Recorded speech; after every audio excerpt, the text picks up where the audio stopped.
I read about a man that was walking through the western part of the state that I live in North Carolina, where we live in the mountains. And he reached a signpost in one direction, pointed to a smooth, level highway.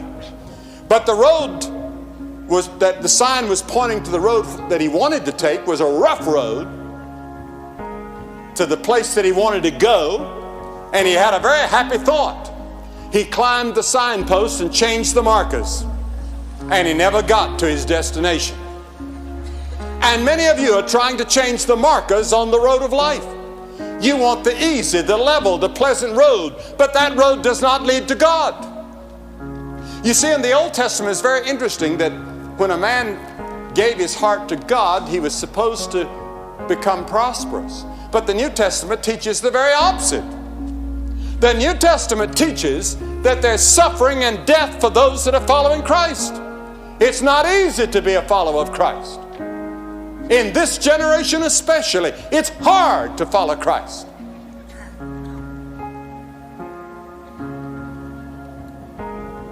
There are two roads of life, Jesus said. Enter ye in at the strait gate.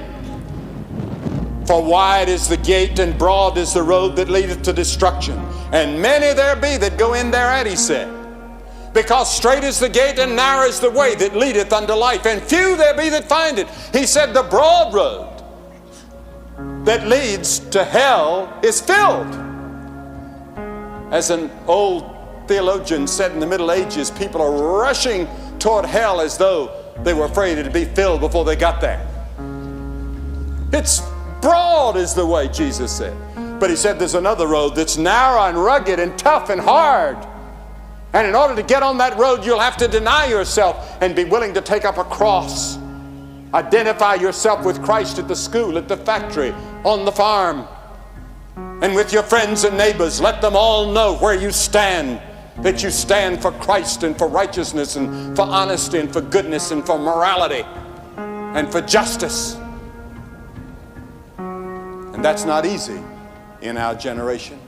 There's an easy road that's a broad road, but the end, Jesus said, is death and destruction and judgment and hell. It doesn't last long. Life will soon be over.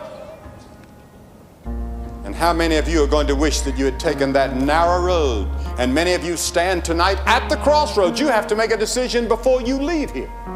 There's not a person listening to my voice. You may be in the choir. You may be in this great audience.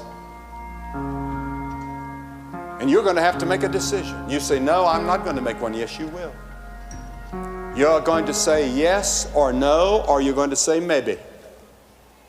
Or maybe you'll say, I'll wait. But you're going to make a decision.